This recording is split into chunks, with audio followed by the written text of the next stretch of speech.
Hello, everyone, and welcome to a new edition of my podcast, Grit Stories of Resilience.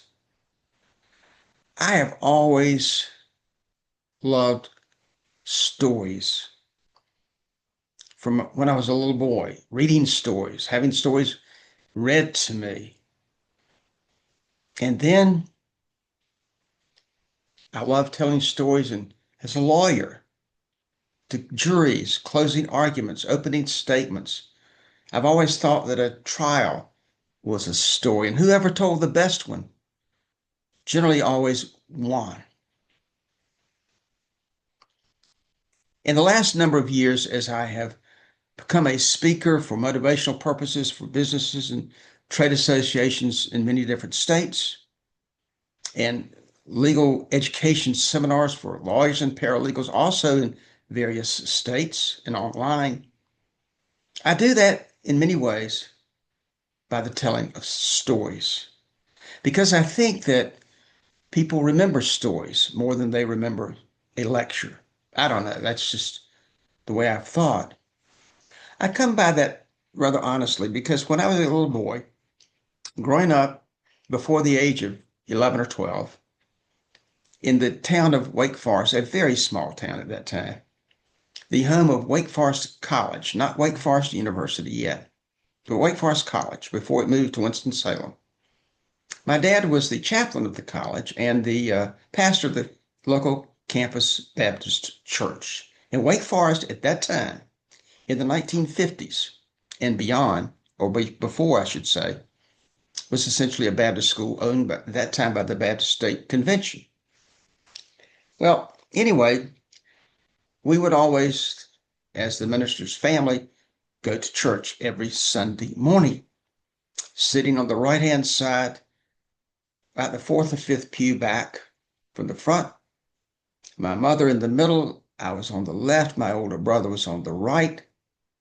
My dad would start his sermon about 25 or 20 minutes before noon, with the eye that it was had to be over with by 12 o'clock, because that's when everybody broke for lunch. And if you didn't get out till after 12 o'clock, you were going to be behind the crowd at the cafeteria, which was across the street, the college cafeteria. And so he wanted to be sure he was done by that time. That was the clock by which he tried to save souls, I guess, that particular Sunday. I, on the other hand, remember him starting and stopping his sermons always with stories.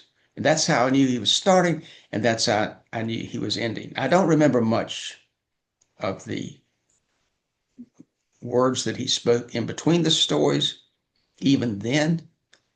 I remember the stories, except I've now forgotten them, except that I remember that he told them, and they were good. And then he walked out after the last prayer and walked up the aisle to the front of the church to greet the people who were leaving.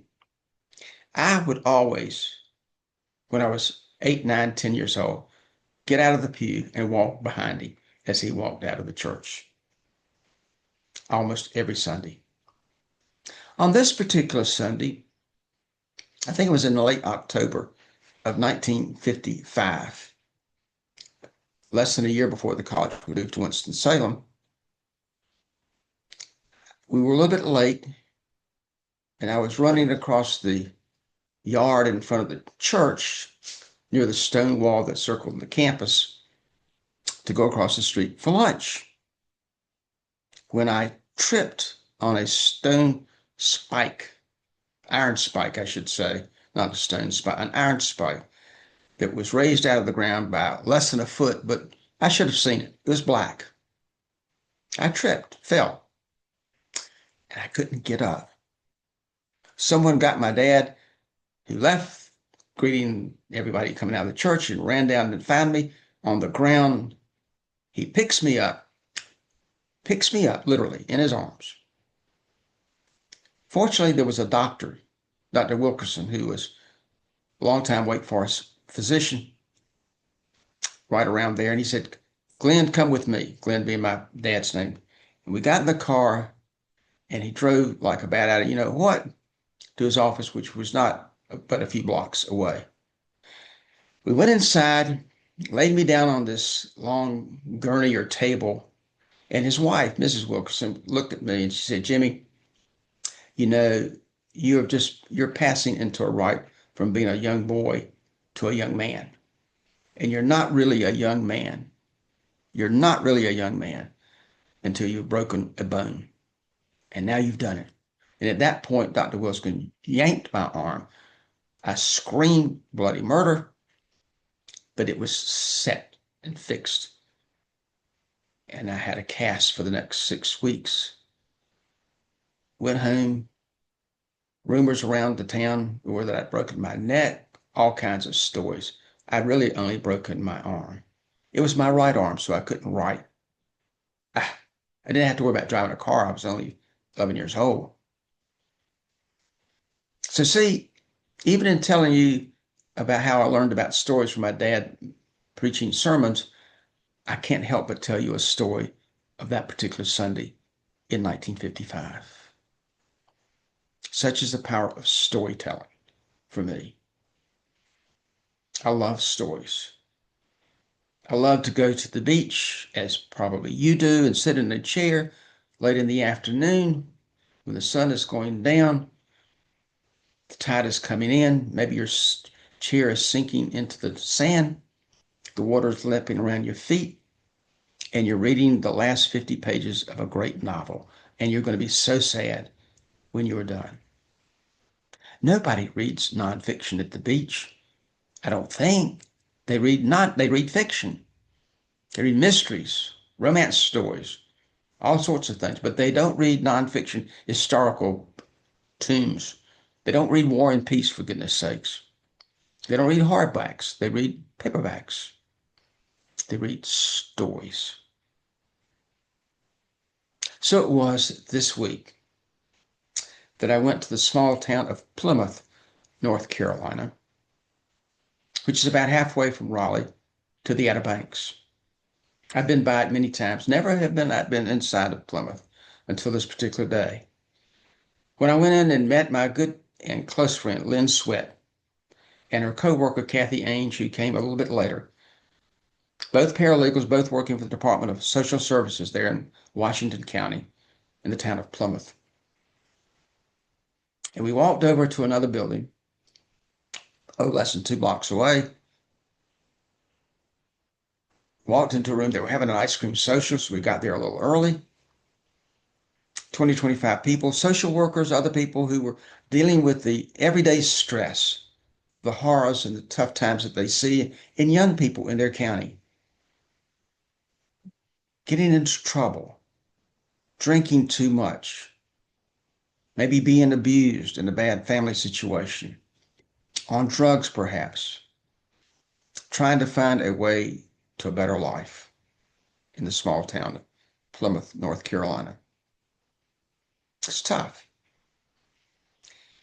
Lynn had told me earlier before I came that she thought that it would be good for me to tell some of the contemporary stories of some of the podcasts I had done.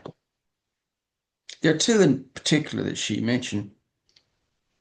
One was Abby Early. Oh my goodness. Abby is the sparkling young daughter of my really good friend, Pat, who's a paralegal with the Van Winkle law firm in Asheville, North Carolina. Pat had called me a few years before, worried about her daughter, Abby, who was a junior in Carolina Chapel Hill. She'd gone to school wanting to become a doctor, very ambitious. And as with so many people, sometimes the courses that you take tell you in their own unforgiving way that maybe medicine is not the way for you to go. And so she was on another course. But for some inexplicable reason, she had reached sort of a tough time. She had fallen into a deep depression for any number of reasons. She could not get out of bed. She did not want to go to class. She did not want to go to get dressed. She wasn't even interested in brushing her teeth or combing her hair. Nothing.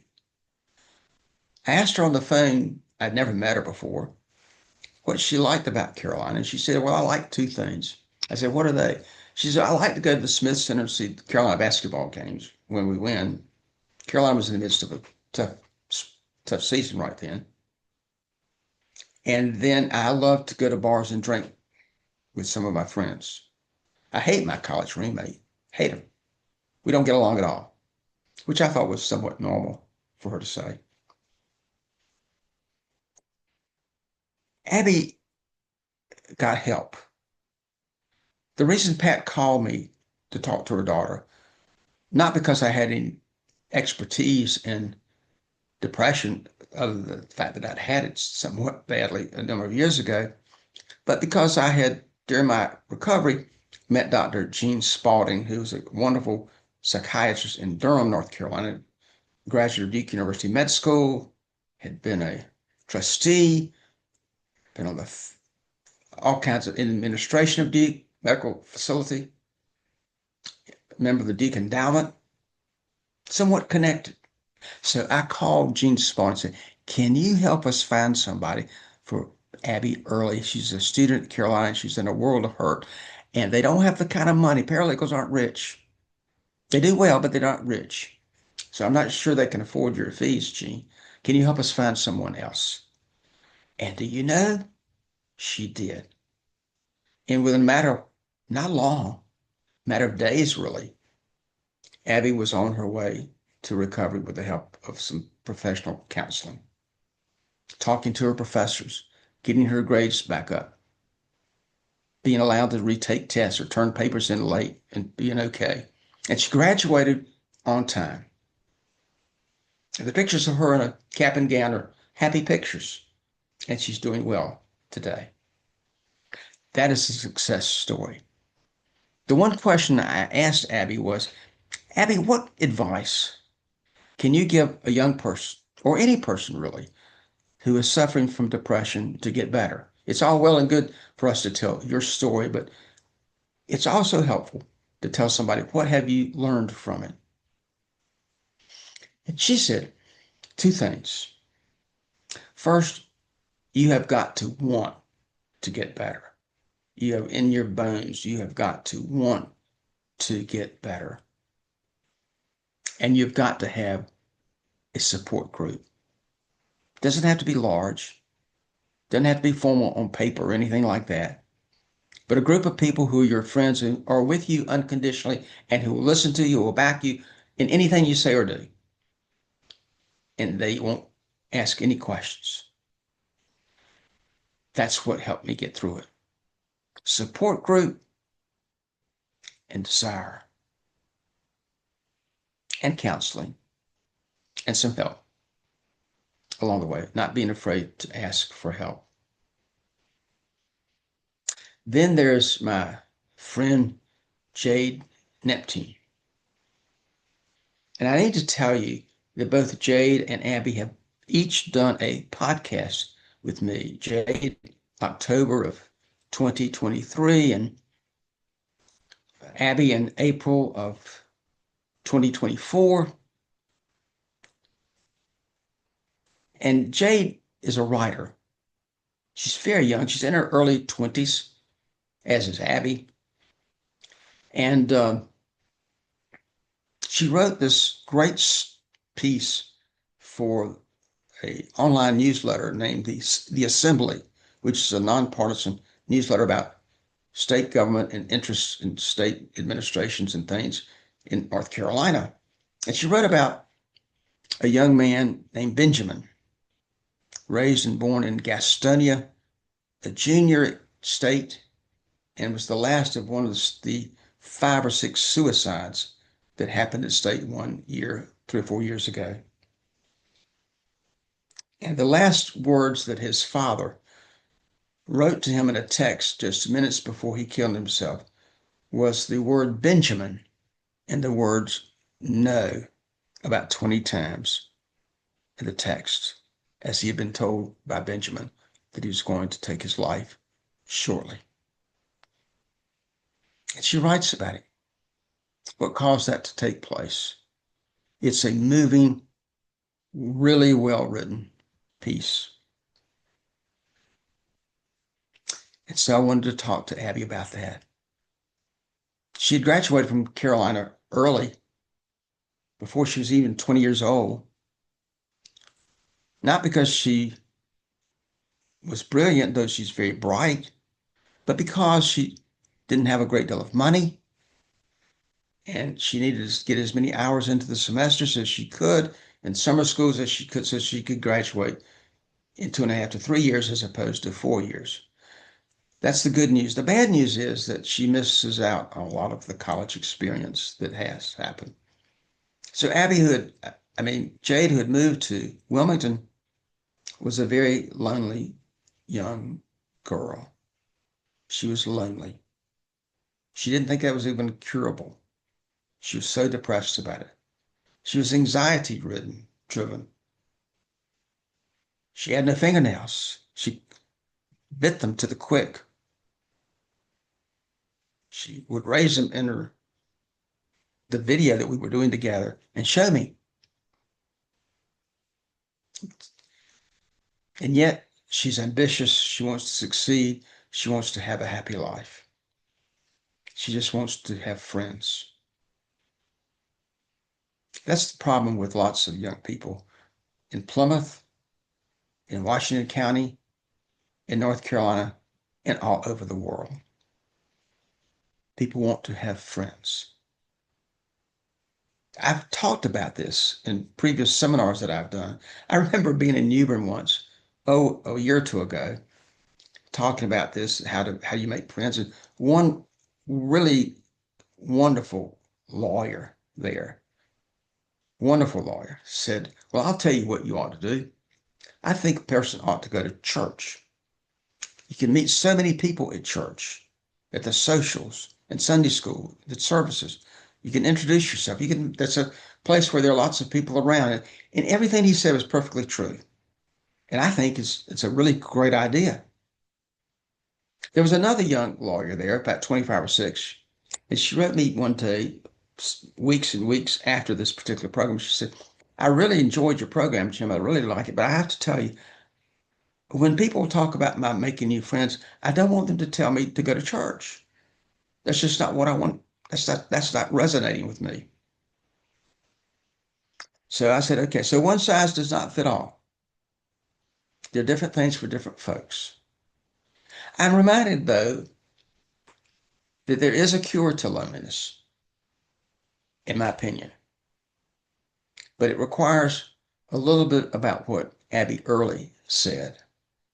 You have to want to make new friends. You can't sit back and let it just happen to you. That's not going to happen. You have got to make new friends and you've got to try. What can you do? What can a young person do? Well, one thing they can do is not use the cell phones so much and get outside and see people, go where people are. Going to Sunday school or church is not a bad idea. Going to socials is not a bad idea. Going to meetings is not a bad idea. Joining a book club. Doing anything you can where people are going to be. Put yourself out there. Have a little nerve. I'm reminded of the first time that Jimmy Carter was running for president of the United States, and they were told the story. He was at some public place like a hotel or something like that. And he was standing on one side of the room, and he had just, I don't even know if he had announced, maybe he had announced his presidency or run. This is 1976. And so he walks across the hall, the floor, by himself. He walks up to a group of strangers. He says, hey, my name is Jimmy Carter, and I'm running for president of the United States. And that's how he started.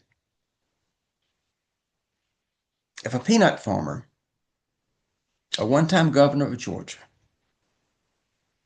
can walk across the room to strangers and say, hey, I'm running for president of the United States, then surely the rest of us can join a book club or go to church, or go to a meeting, or talk to somebody at the grocery store and meet someone. Who knows where you might meet somebody? Who knows? You will find random acts of kindness there. You will find cashiers who will want to speak to you and say, how are you doing? It may seem rote, but you can take it that way. Or you could say, I'm fine. I hope you're doing well. What are you doing this weekend? Anything fun? Or they may say, I see what you're getting ready to fix tonight. I hope it's good.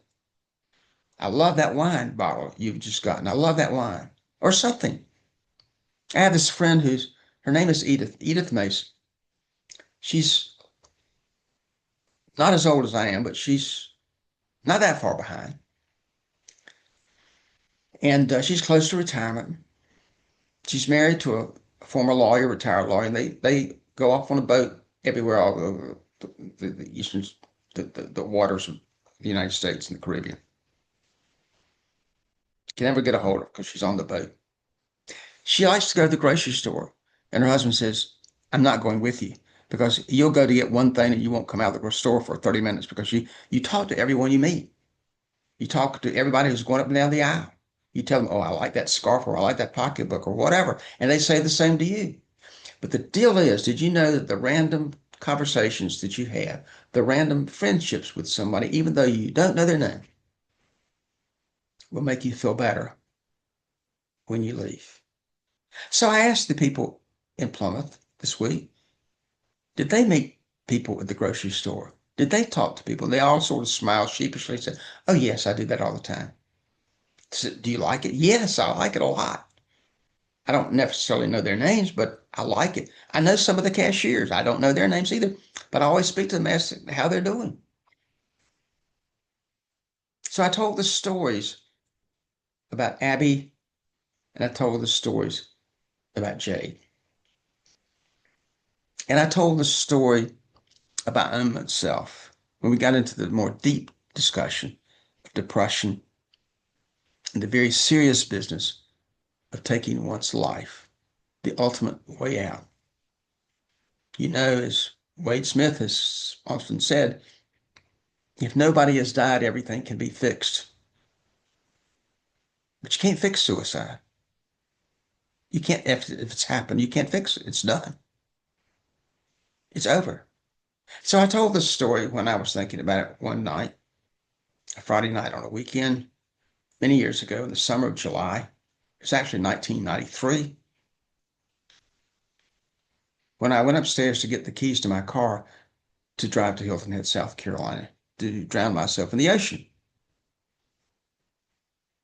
Because I'd been told early that night that legal repercussions were coming swiftly for me in a few days.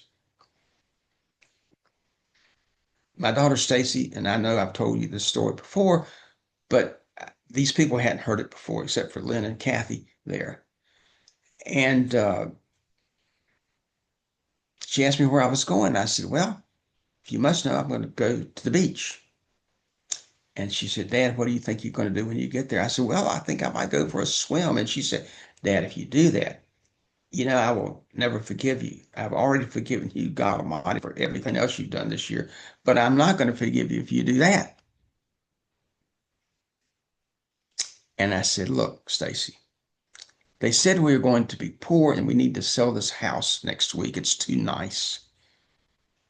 And if I do this, you will not have to move. You will not have to sell the house. You can go on with your life. What are you talking about, Dad? I said, well, I have got life insurance. It will pay off. Dad, that is the stupidest thing I've ever heard you say in my life.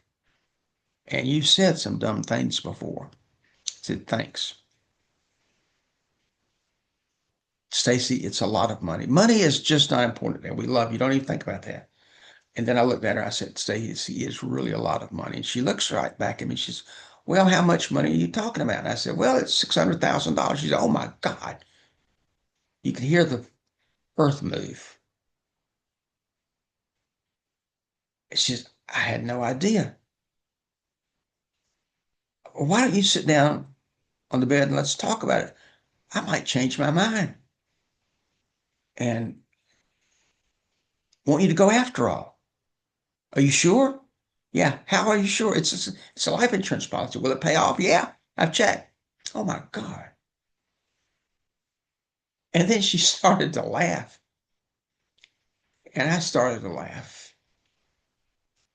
And the humor of the whole situation broke through. I'm always reminded of what Dolly Parton has once said about the songs that she likes to sing. She says the songs that she likes to record the most are those songs that within 2 minutes of a song, the words can make you cry or tear up and make you laugh, all in the same 2 minutes. Those are the best stories in the world.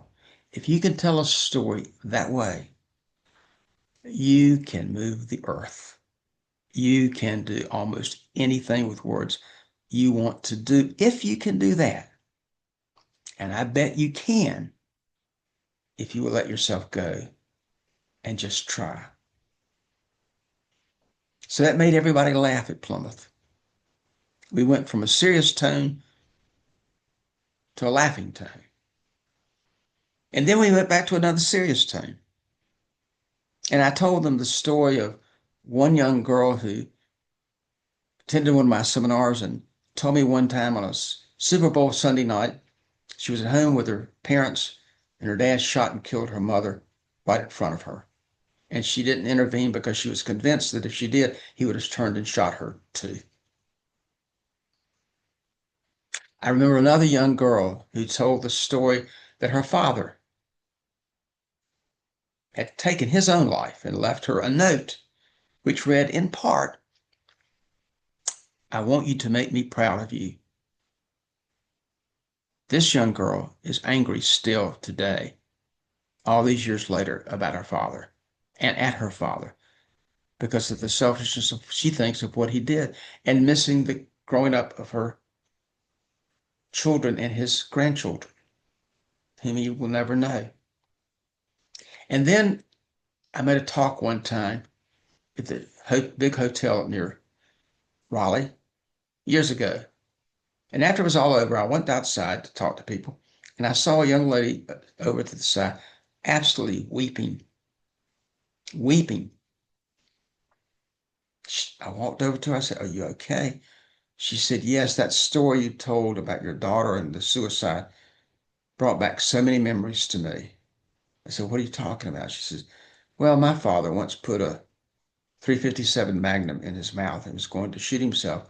And I was beside of him, and through talking to him and using some funny stories and laughter, he allowed me to take the gun out of his mouth. These are real stories. They're not made up for any purpose other than to tell you these are real stories. Everybody doesn't grow up in a happy situation. Everyone doesn't turn out happy or good. There's no guarantee. But there are really real collateral consequences for when a person does something to his or herself. And so that's what we talked about in terms of stories this week in Plymouth. I wanted to keep them happy though. I wanted to not just talk about serious stuff. I partly wanted to entertain them a little bit, to make it worth their while to be there, so that after an ice cream social, they felt good when they left, and they were smiling when they left. And so I told the story, which you've heard before, if you've heard me talk before, about the morning after the first night that I spent at the Wake County Jail, and I was going to Troy for processing, and I'm in the back of this van, driving down on the way to Troy down the highway, and I've got handcuffs on and all this sort of stuff. And I'm the only one in the van except for the driver. And he stops it overlooking the state fairgrounds. He gets out and walks around and says, Mr. Blackford, my wife knows who you are, and she knew I was going to drive you today. So she's made for both of us, but particularly for you, a special thermos of coffee. And I'd like to give you some. How would you like it? And I smiled. I said, however you got it, I'll drink it. You talk about unconditional and random kindness. Oh my God. And then I get there and go to the infirmary. I still got handcuffs on, different pair, but handcuffs. I walk in, the young nurse looks at me and points her finger directly at me, and she says, I know who you are. You're that preacher, Jim Baker. I said, what a bad day this has been. She said, you're a dead ringer for me when you smile. Smile for me, honey. And I smile. She, God almighty, you are. Get up on this table and let me take your blood pressure. She does. She notices it's a little high. And she says, it's a little high today. And as she does, she notices a tear slides down the right side of my cheek, and she takes her finger and wipes it away and says to me, you're under a little pressure today, aren't you, darling? And I leave them with this word. If you want to get passion back in your life, all you have to do is to be nice or kind to someone who will never know your name. They were silent, and then they smiled, and then they clapped. A room full of strangers before I walked in. And the telling of stories had warmed them up so that a number of them wanted to take pictures after it was all over. I will always remember one young lady, a beautiful young lady, says to me, you know, my daughter was recently married, had a son. Her husband 3 years ago pointed a pistol at the back of her head and shot and killed her. She's my only child. I'm now raising her son and my grandson. I have found my real purpose in life. My purpose is to raise my grandson. In the space of 60 seconds, she had told me the story of her present life and what it's all about. If she had gotten on an elevator on the first floor and ridden it to the 15th or 20th floor and told me that story, when I got off, I would have known what she was all about. And I will not ever forget that story. That is the power of telling stories. It's just so good. And then I told the story about my friend Tony Copeland, who had lost his son in an accident in New York City, walking down Madison Avenue and crossing the street and being hit by a cab and not yet getting over it.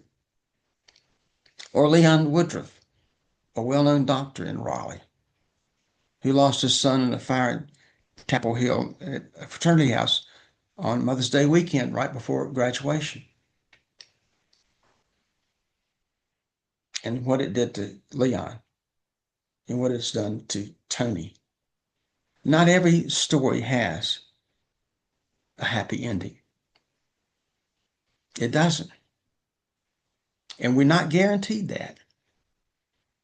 But we are guaranteed the opportunity to be happy, to pursue happiness, to be a nation or people of doing things, getting off the sofa, getting outside and doing things for other people. It is in the doing things for other people and helping other people that we find oftentimes happiness for ourselves. It's kindness and the humility to do that. That is what I have learned over the last years of my life. I wished I'd known it earlier. I'd been a better lawyer if I had. But that wasn't the way it turned out. But at least before it's too late, I have learned that. So all of my stories are tinged with a dose of realism,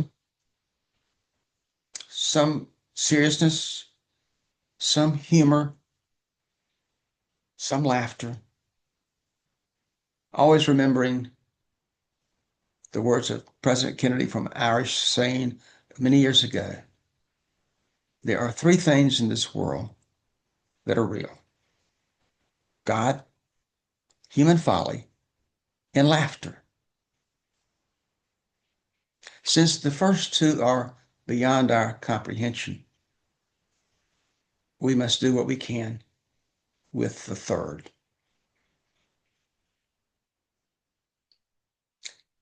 I remember the story that I read about Gracie Allen and the television show Burns and Allen. For those of you who are of a certain age, you will remember that show. It was in the 1950s, a long time ago, but a great time to be alive.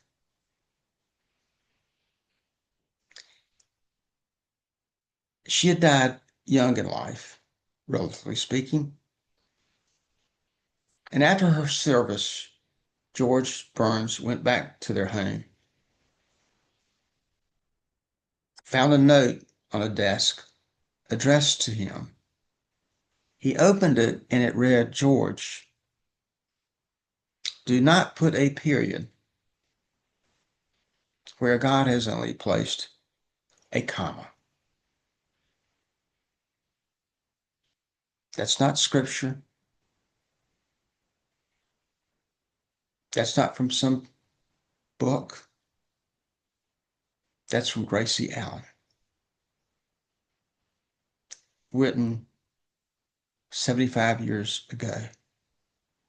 Is still as true today as it was then. Do not put a period where God has only put a comma. It is in storytelling that I found my voice. And I will bet you that for many of you, it is in storytelling that you can find yours. Thank you very much. I hope you have a wonderful holiday weekend. Next podcast after this one will be broadcast on Monday, Memorial Day. The following Monday, I'm going to do a repeat of my good friend Dick Horgan, who did one of the first podcasts with me in May of 2023. Dick is a wonderful lawyer. He's 81, close to 82, maybe 82 years old now. One of the brightest people, most fun-loving people I've ever met in my life. He's having a tough time right now. He has cancer. The medicine's not working. So he's having a tough time. When I asked him about it, he said, "Don't worry about me, Jim. I've lived a wonderful life." He's going to talk about that life in this podcast. It's absolutely timeless. And I hope you will be around to listen. Again, thanks very much and have a great weekend.